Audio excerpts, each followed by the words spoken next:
Hey guys, so I just wanted to give you a little update about what I've been up to lately, and just wanted to share some things that I've learned lately that have been really helpful to me, and hopefully you will find it encouraging and helpful to you. But first off, you might notice that things look a little bit different, and that's because my lovely sister came over the other day, and she's helping me paint my room. Now, it's not done yet. We've just got the primer on, but if you remember, it used to be orange. You can see the door back there still has some of the orange because we ran out of primer. Um, and man, I just never really liked the orange. It was just so, it was this dark orange, and I've got this one light bulb in here, and really just the one window because the other one is blocked by the TV. So it was always just so dark in here, and it just felt so draining. It was really hard to be motivated to work in this kind of environment. And so already just having the white walls is like I love it because the light bounces off and it's just so much brighter in here. There's just so much more energy, and it's a lot easier to just to be motivated to do things, which is kind of what I want to talk about in this video. I want to talk about being motivated and having that fuel that helps you to work and to be motivated. So maybe some of you have felt this way before, but lately I've just felt like I've been working really hard, but not making a whole lot of progress. And recently was Thanksgiving, and we had some family come over, and there were a couple times where I got into a conversation where someone would say, "So what's been up with you?" And it was really hard for me to tell them what I've been up to because I felt like I've been working, but there was just nothing really to talk about. I was just trying to think, why did my days why have they felt sort of unsatisfying lately? And I feel like I've been falling into this routine, and I hate falling into routine. So I was trying to figure out what has happened. How did I get into this trap? Well, I noticed that in my evenings, I always want to watch a really good movie. I just love watching a really good movie. And but I never seem to have time to do that in the evenings. I always have like an hour or an hour and a half to do something, and so I usually just go to YouTube, which we'll get to YouTube in a second. I love YouTube, but I would just be watching these videos that were just kind of amusing, not really beneficial to me. And because of that, I would just keep watching, just trying to get some kind of satisfaction, and it wouldn't happen. So I'd end up staying up late, trying to end my day with a satisfying note that wouldn't come. So eventually I go to bed just because it's getting late, and so I end up sleeping in and kind of getting my day started, which I have a daily schedule. I usually start my days with devotions, and then exercising, and then I try to do some vocal exercises, singing practice and stuff before I get my workday started. But I was getting my day started late, so I was kind of rushing through that routine stuff or spending too much time with it, and it would carry over into the time which I should be working. So when it did come time to work, it would take me forever to get motivated and actually get something done. I would take that energy that I should be using on working on music and instead use it on less important things. Things like organizing the notes on my computer or, checking social media notifications and stuff, email, or sometimes I would research stuff. Like I love learning, and learning's great, research is great, but it's really easy to go into a rabbit hole, especially when you have all that energy that you should be using for work, but instead you're using it and you're just watching all these videos, reading all these articles about a certain topic that most of the time is something I'm interested in, but isn't really beneficial to me. And so by the time I do get to work, I've already wasted most of my workday. I start overworking, and it carries over into my downtime. And then when I do eventually call it quits, I'm pretty much left with not much time to relax and hang out. Even though I want to watch a really good movie, I don't have time for it. So I end up going to YouTube and just kind of digging through amusing content and, again, staying up late trying to end my day on a satisfying note, which just doesn't happen, and the cycle repeats. Graham Cochran, some of you might know him from the Recording Revolution, he's got a channel about basically being an entrepreneur and just having your own business, whether you're doing it just on the side or it's your main gig. And that's good content. That stuff, there's a lot to learn. He's got a lot of great videos over there, so be sure to check that out. But he's got one video that talks about the 4-hour workday, something like that.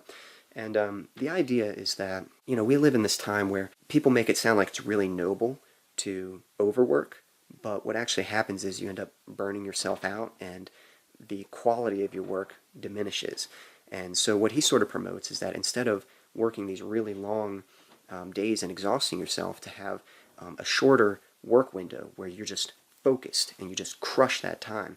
And by having just that one specific time for working, the rest of your time you're recuperating, you're recharging, so that you are able to produce that same quality of work every day. So it made sense to me, and so I've been adapting that lately by trying to have sort of a 5-hour work window. I try to have this 5-hour gap where I just try to get stuff done, and I try to focus on what's actually important. When I first did it, it worked pretty good. Like, it was great. I was working really hard in that 5 hours, and then I just enjoy my downtime, and my days were feeling very productive. But somehow I kind of got tripped up and then fell into this cycle. And I just started thinking back to when I was younger, and I just remember the days seemed to be more fulfilling. Like, somehow I had time to skateboard and to play video games and to play music for fun. And I was just trying to think, like, when's the last time I actually played music for fun instead of making it like a job?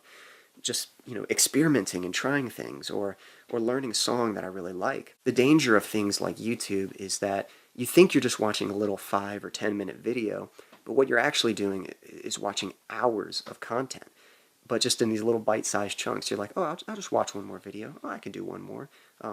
This is a short video. I'll watch this real quick. And then before you know it, you could have watched a movie, but instead you watched, 20 YouTube videos. And so you sort of become hypnotized.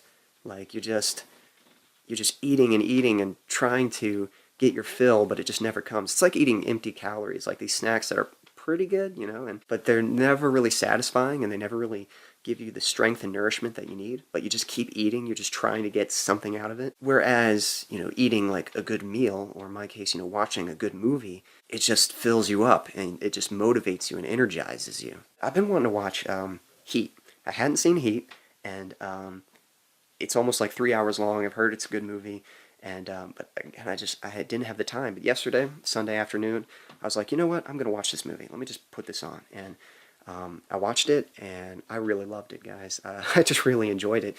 It's just it's such a well-crafted film, and just well-paced.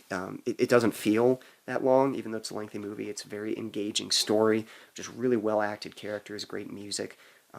And when there is action, the action is really killer. Instantly, like, as I was watching the movie, this is the kind of stuff, like, it's the kind of movie when I watch it, it makes me want to be an actor. It makes me want to be a director. Like, I want to make a movie after watching that. It just made me realize, like I just felt satisfied, and it was a lot easier to go to bed, at a decent hour, and to wake up, and it sort of lingers over to the next day, so I feel motivated, and I'm really excited to start working on something. That's just me and my experience. For me, it's movies, or maybe like a good video game. For every form of media, there's always going to be something that's just kind of amusing. There are movies that are just amusing. There's video games that just help you pass the time. There's social media. But on these same sources, you can get like really good quality content, a movie that inspires you, a video game that engages you in the story and gives you a unique experience. Or YouTube, videos that help you come up with your own ideas and that teach you and educate you. I guess that's what I've learned, and that's kind of what I'm trying to share with you guys, is don't neglect your downtime, because it's going to affect how you perform in your work time. It's really important that in your downtime that you're giving yourself proper nutrition, that you're consuming content that inspires you and motivates you. And that's the kind of cycle that it's tricky. It takes practice, so don't beat yourself up. But that's the kind of cycle I want to create, the cycle where I'm working really hard, and then in the evenings I'm recharging myself so that the next day I'm motivated to work hard again, and then rinse and repeat. It's kind of funny because I'm telling you this on a YouTube video, but again, there are content creators out there who make content that is inspiring, and there's nothing wrong with being entertained and watching amusing content. You just have to be careful how you manage it. You can't let that stuff be overbearing. Like, I still have channels that I'm subscribed to, and there's content that I want to watch, but I just understand it's a snack, and I shouldn't like treat that stuff as like an objective, like, oh, I have to watch this. I just got to see this real quick, I need to be okay with watching that stuff later and focusing more on doing things in my downtime that inspire me and actually recharge me. But yeah, that's pretty much it. So Christmas is coming up, and as you guys know, it gets really busy around this time of year, and usually this time of year I start, probably the last 2 weeks, I start kind of taking it easy, and then hit things hard again in January. So not totally sure how many videos I'll get out in December, But I am working on music. I've got a new song that will probably be out in January. I hope so. And I do hope that, you might see less videos from me, but hopefully the videos that do come out are more inspiring. And hopefully, like, that's the kind of content I want to make, content that motivates people to be creative and to come up with their own ideas and to learn and experiment. But anyway, that's all I got for you today. I hope you have a good Christmas and Happy New Year. And yeah, until next time.